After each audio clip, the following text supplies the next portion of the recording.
All right, so this is our final Bible study in the Gospel of John. We're starting in chapter 18.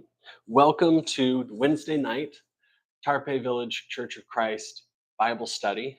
My name is Brother Ned Hairston, and I will be guiding us through the final 5 chapters of the Gospel of John tonight. At least hopefully. I'm hoping to get through all 5 chapters. They're very short chapters. Um, if you've been following along with us, you know that the Gospel of John is fairly unique. It's one of the two shortest Gospels, John and Mark. And once again, I'm trying to buy you some time to find the Gospel of John, chapter 18, in your Bible. Um, and it's one of two primary accounts. So there's John and Mark. Matthew and Luke are commentaries on Mark. And they give perspective on it. You might think of them as the first ever study Bibles, right? Um, but John and Mark are primary sources. So neither of them are very refined gospels, right? They're very rough, um, and they miss a lot of details. They don't answer a lot of our questions, but they answer their own questions, and that's really the um, joy of reading a primary account like John and Mark. So here we've just finished the Last Supper, or at least John's account of the Last Supper, which doesn't recount the supper itself, but does recount the washing of the feet. And now in chapter 18, they're going out of the house. And so we'll just get started here in verse 1. When Jesus had spoken these words, he went out with his disciples over the brook Kidron, where there was a garden into which he and his disciples entered. Now, Judas, who betrayed him, also knew the place. And you might note that it says Judas who betrayed him over and over again. Now, remember, there is more than one Judas among the Gospels. There's Judas Iscariot, and there's the other Judas, who's often referred to as the other Judas. Um, Judas was a very common name. And as we're going to see later, Mary is also a very common name. The Hebrew form of Mary would be Miriam, and the Hebrew form of John is Judas. So here we have the Judas who betrayed him also knew the place, for Jesus often met there with his disciples. Now, when I read this, the first thing I think of is, does John mean that he met there often with the 12? Or did he often meet there with more disciples? And what we're going to read later in Jesus' testimony is why this question seems important to me, at least. Because Jesus says everything he taught publicly. Well, is this a public meeting? Let's see. Verse 3, Judas then, having taken a detachment of soldiers and officers from the chief priests and the Pharisees, came there with lanterns, torches, and weapons. Jesus, therefore, knowing all the things that were happening to him, went out and said to them, "Who are you looking for?" They answered him, "Jesus of Nazareth." Jesus said to them, "I am he." Judas also, who betrayed him, was standing with them. When therefore he said to them, "I am he," they went backward and fell to the ground. This is a very strange thing, right? I mean, these are people who are coming to kill Jesus. Why are they prostrating themselves to him now? John just moves on. He doesn't say. They went backward and fell to the ground. Again, therefore, he asked them, "Who are you looking for?" They said, "Jesus of Nazareth." Jesus answered, "I told you that I am he. If therefore you seek me, let these go their way." In other words, let these other people go. that the word might be fulfilled which he spoke, of those whom you have given me, I have lost none. So your Bible may extend the quote, right? It may put the quotation marks there, let these go their way, and Jesus stops talking there. Or it might put the quotation mark farther down in the sentence. There are no punctuations in the original manuscript. There's no comma, there's no period, there's no quotation marks. And so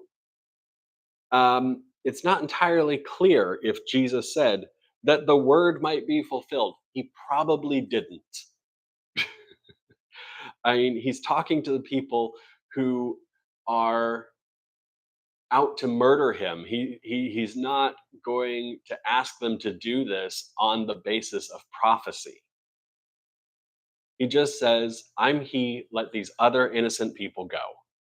Right? Of those whom you have given me, I have lost none. Verse 10, Simon Peter, therefore, having a sword, drew it, struck the high priest's servant, and cut off his right ear. The servant's name was Malchus.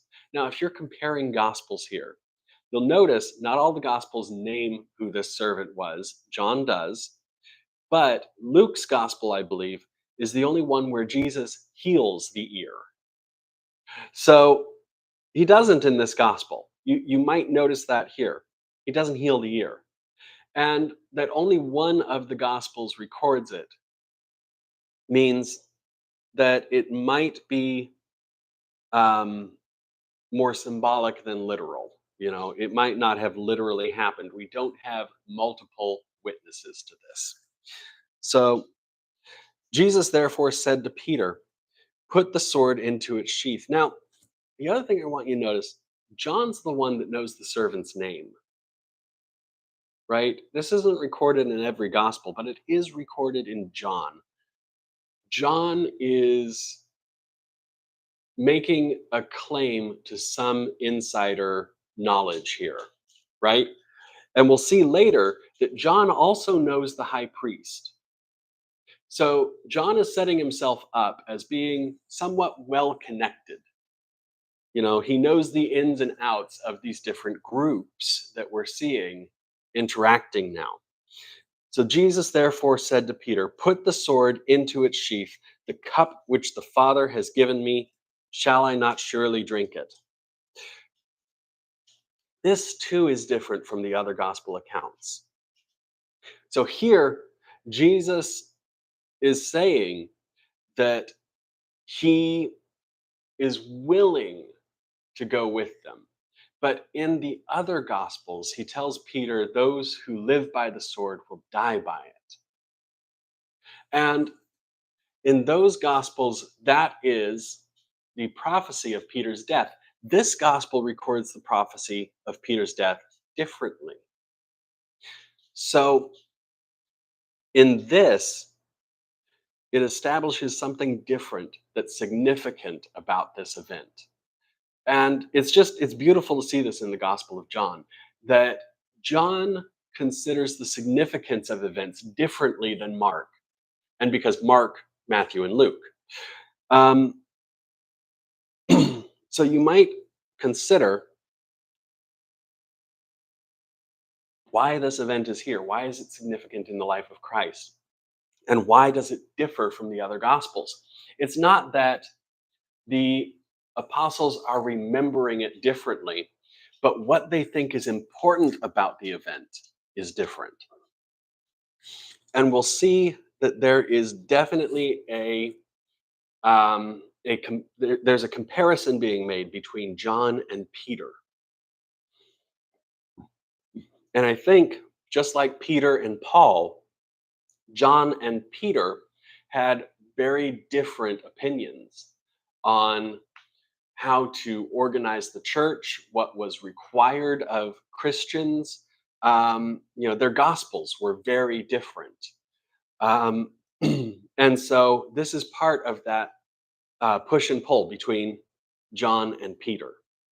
So, verse 12, so the detachment, the commanding officer, and the officers of the Jews seized Jesus and bound him, and led him to Annas first, for he was father in law to Caiaphas, who was high priest that year.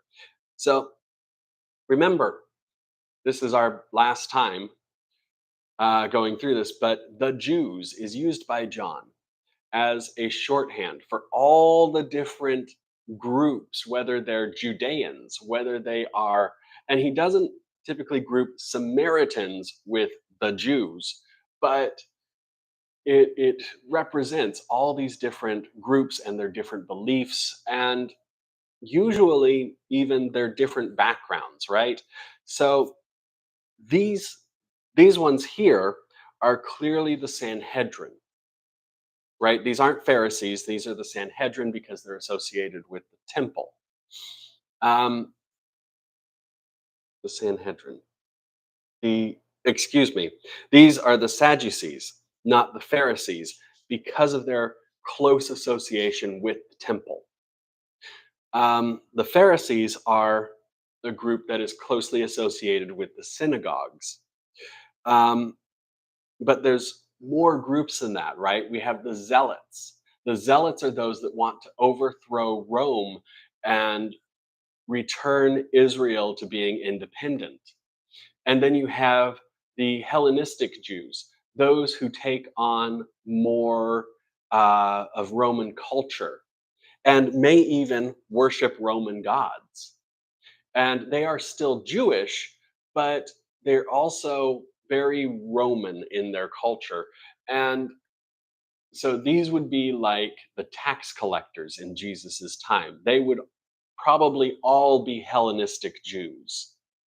And so you have all these different groups. John is using this shorthand because he knows that his reader doesn't know who these groups are. And so the distinctions are going to be lost on his reader. All right. John is writing to a primarily Greek audience. So when it says the Jews, don't think Jews versus Christians.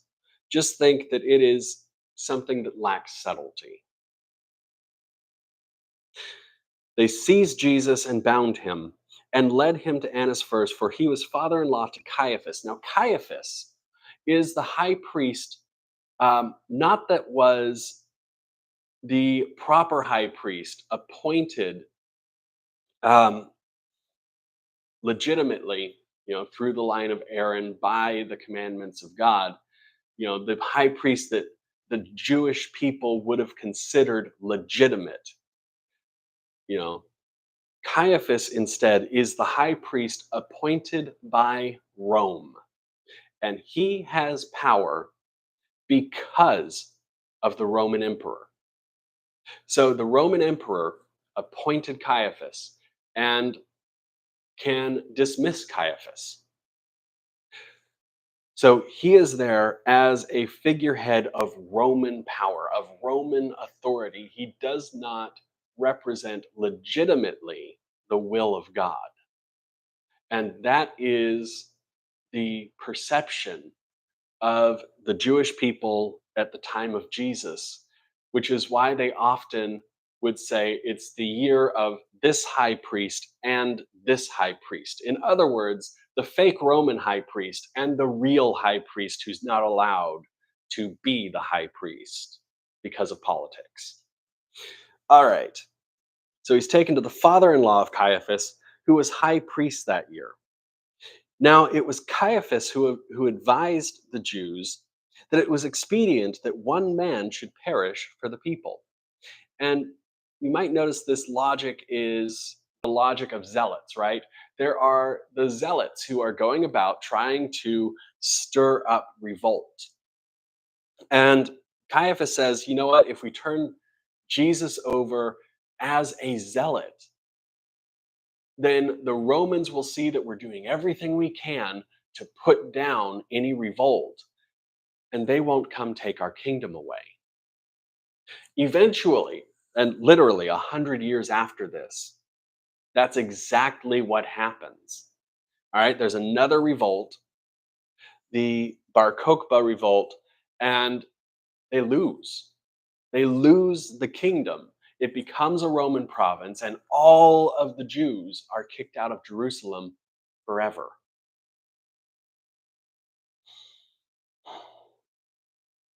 So, this is what Caiaphas is trying to prevent. It is definitely a noble goal, right?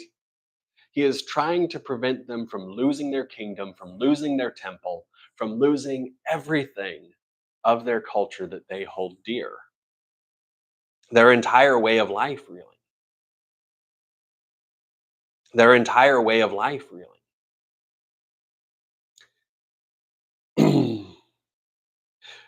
Verse 15, Simon Peter followed Jesus, as did another disciple. Now, John isn't going to name himself at this point. So he will be, from now on, the another disciple.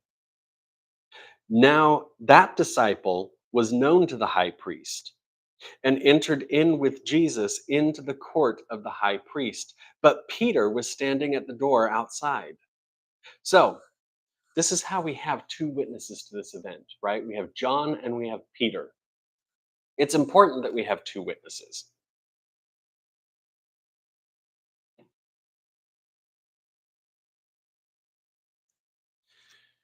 But it also establishes that John is on the inside and Peter is on the outside.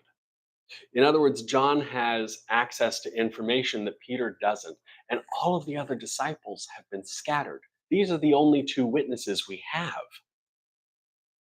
But Peter was standing at the door outside. So the other disciple is we have. But Peter was standing at the door outside. So the other disciple, who was known to the high priest, went out and spoke to her who kept the door and brought in Peter. Then the maid who kept the door said to Peter, "Are you also one of this man's disciples?" He said, "I am not."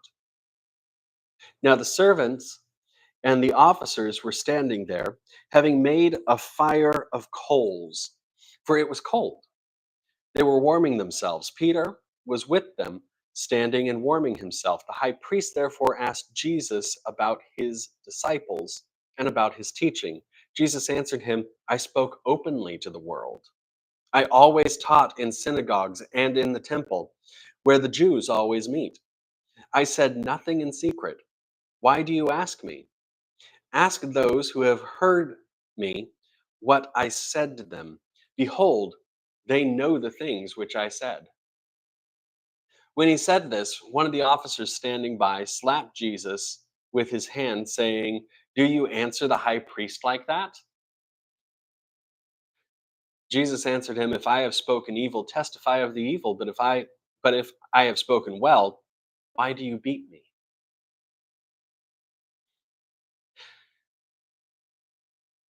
Jesus is rude to the high priest, but did he say anything false? He's giving testimony. Who cares if he's a little short? Annas sent him bound to Caiaphas, the high priest. Now Simon Peter was standing and warming himself. They said therefore to him, "You aren't also one of his disciples, are you?" He denied it and said, "I am not." One of the servants of the high priest, being a relative of him whose ear Peter had cut off, said, "Didn't I see you in the garden with him?" Peter therefore denied it again, and immediately the rooster crowed. So in this gospel, we have three denials before the rooster crows. We'll see that that number differs in the other gospels. They led Jesus, therefore, from Caiaphas into the praetorium. It was early, and they themselves didn't enter into the praetorium, that they might not be defiled. Now, let me stop. But might eat the Passover. So they don't want to